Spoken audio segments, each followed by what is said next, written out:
Very first gold find. There you go. There's the hole where the $1.2 million nugget was found. Dad, I've never seen him with white gold before. It'd be probably silver, but that's just lost. Revealed a small pocket no less than a metre round with no less than 20 silver and 30 copper historical coins and one solid heavy 18 carat belt buckle yellow gold ring. The area you see here has heaps of old coins buried waiting to be discovered.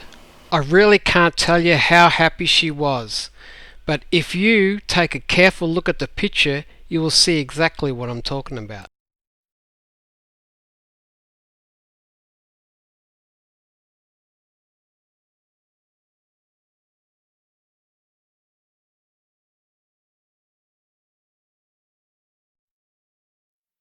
Now have a look. This was a very faint signal. I had it on shallow on the 3000. That's him there, it's a little baby. This is the place where the welcome stranger nugget was found. The largest gold nugget ever found in the world. There it is. Oh, that wasn't very deep. Because look. I'm going to really heavily work around here. And there are more nuggets to come. I'll have a close look for yourselves. It was putting off a large signal. We don't know how big it is yet. The only reason the 3000 isn't out here at the moment is because it started to rain and I ran it back to the car because it doesn't have a cover. Yeah. It looks like you've only just scratched it, just with the pick. You haven't dinged it. The truth is always stranger than fiction. This area is very close to where the old timers used to put the shovel in the ground, and if they didn't hear the clang of gold, they simply discarded it to one side. These areas produced potato-sized nuggets of gold in their numbers, and they were called the potato diggings. These facts are all very well documented in Victoria's historical books. Many nuggets were found over 50 ounces on very small patches of dirt. There's even been stories of people digging post holes for their fence and unearthing large nuggets of gold. That's only one story. There are hundreds. You see me here in this picture, quite ecstatic with my very first gold find, with a very old white 6dB VLF metal detector. The whole area in this picture had gold nuggets scattered around on the surface. It was like collecting field mushrooms. You find one and there are a dozen more nearby just waiting to be picked. But it's not just the small stuff. A huge conglomerate of quartz and gold worth $1.2 million was found in 2009. Not more than a foot deep and under a medium-sized tree. And that was less than a few feet from the picture I previously shown. I know because I returned to that spot in 2011. What I found was a huge hole where a tree used to be. And the story is quite well known by the town locals. For the past 30 years I've had many dreams of standing on that very spot and seeing red thin lines emanating from the sky to the ground, showing where close by nuggets of gold are yet to be found. But family commitments and work have kept me from finding the time to search for them. With the power of the computer, I will take you to that very spot. I'll start from the town and I'll show you the exact hole where that $1.2 million nugget was found. That whole area you see on the left is full of old-timers diggings. There are also quite a large number of quartz reefs in these areas. We're coming up to that spot now. There you go. There's the hole where the $1.2 million nugget was found. The exact same spot I showed you in that picture before. But that's not what first got me interested in the hobby. I once saw a person metal detecting along a retaining wall on an outer suburbs beach. Dying of curiosity, I had to ask what he was doing. Apparently he found a large haul of old coins and pennies lost in these areas, some well worth collecting. So I decided to learn more about this new hobby and read all I could about it. Before long I bought a detector and was finding all sorts of interesting stuff on the beach. What? I've seen it. Hopefully it's gold, well white gold. so it doesn't fall through. How you dig it out? Have a look. Oh, yeah. Oh, I don't know actually. Have a look. Hang on, let me see. Can you see the markings on it? Yeah. Let me check it. I've never seen them with white gold before. It'd be probably silver, but that's just lost. Oh, that's good. That's not bad. I'll show you some of the other ones from today. Some of the more interesting stuff. This is the, no, I wouldn't even call it valuable stuff, but the interesting stuff. Looks like a bit of an old bullet there. Pretty cool to be out here. Little filigree ring. Oh, nice. Yeah, it's only very pretty, isn't it? This one here, it's another earring. It's pretty hammered. Must have been plated.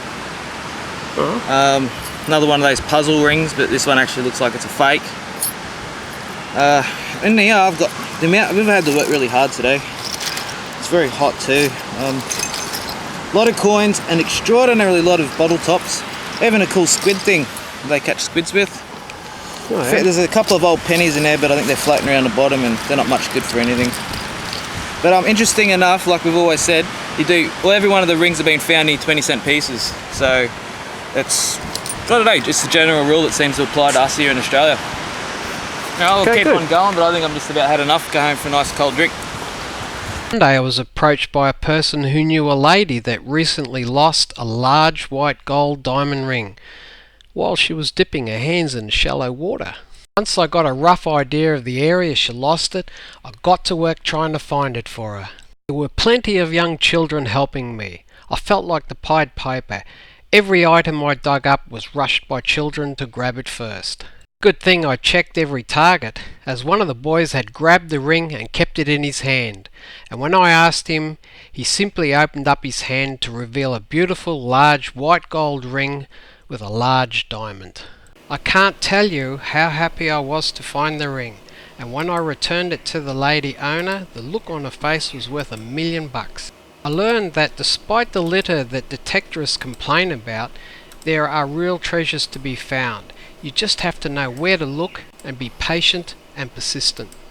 So I decided to hit the history books, and I soon learned that near to where I was living and went to school as a younger child was an old penal colony.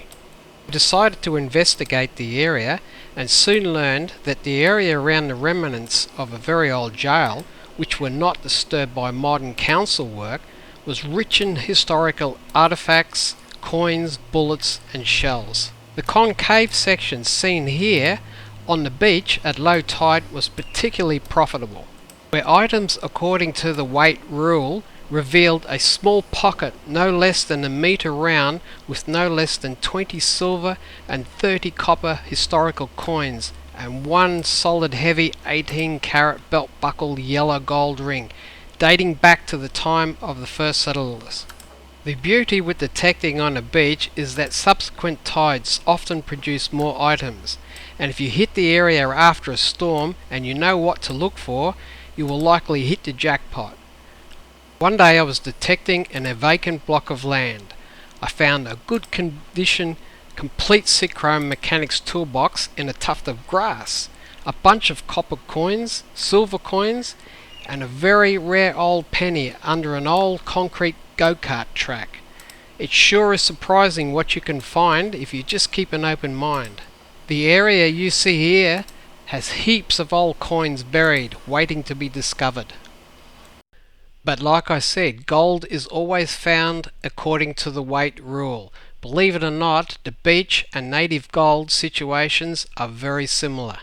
But where native gold occurs can be a lot more difficult to identify. There are so many great stories here, but here's one that stands out from them. We placed a small ad in the local online directory, advertising that we can find lost jewelry. Very soon after, we received a phone call from a very distraught young lady. She had lost 2 very expensive 18-carat white gold and diamond rings on a sports ground while watching football with her husband and young child. We got there as quickly as we could and set about getting her to retrace the steps leading up to when she noticed her ring was missing. Anyhow, after about an hour of detecting the areas where they sat and the grassy areas around the bench seats, we were beginning to think that somebody had picked them up and didn't hand them into lost property. By this time the young lady was wearing dark sunglasses to hide her tears, and we were feeling very apologetic. All of a sudden I saw one of the rings just laying there in the grass beside the walk path. I was so relieved. I just yelled out, "Over here!" And then she came over and we set about finding the other ring. I really can't tell you how happy she was, but if you take a careful look at the picture you will see exactly what I'm talking about. Queensland's climate makes for much easier living because the weather is much more habitable. You could say that the weather is good one day and perfect the next. When it rains it's not cold, and there's a surprising amount of history and gold to be found there as well. But not so much of natural deposits of native gold as much as jewellery lost by people on the beaches. In fact, one small patch yielded over 30 gold rings, ranging from a modern 18-carat yellow gold ring to an ancient platinum 1-carat genuine diamond ring. Passages have fast-flowing currents, and all the heavier objects tend to get deposited in the slower moving sandy areas, along the banks, and often stuck in black mud or in rock crevices. Queensland storms, however, can be very violent, and all of the year's lost jewellery can be exposed close to the surface on low tide, along what is known as beach cuts. We're at a Shelley Beach. There's been, over the last few years, we've recovered a lot of rings for different people out here, and there's still 3 rings in particular we haven't recovered. But low tide lasts for a short time, and sometimes the only way to know where the heavier gold items is to zigzag the area. Also worthwhile checking in those rock pools. A lot of rings get lost inside those cracks and crevices. Yeah, but you can't use a big shovel to get them, you need something real small. Yeah, dig them out with a screwdriver or something. After you have zigzagged and established where the pull tabs are, you follow them to the coins. Isolate the fishing sinkers, and in between the 20-cent pieces and the sinkers lies the rings.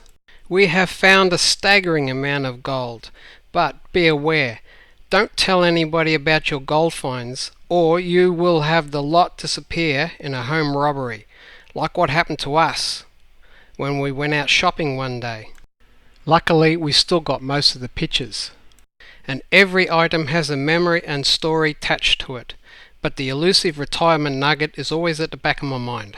We've even had people call us to borrow a metal detector so they can find their long lost rings.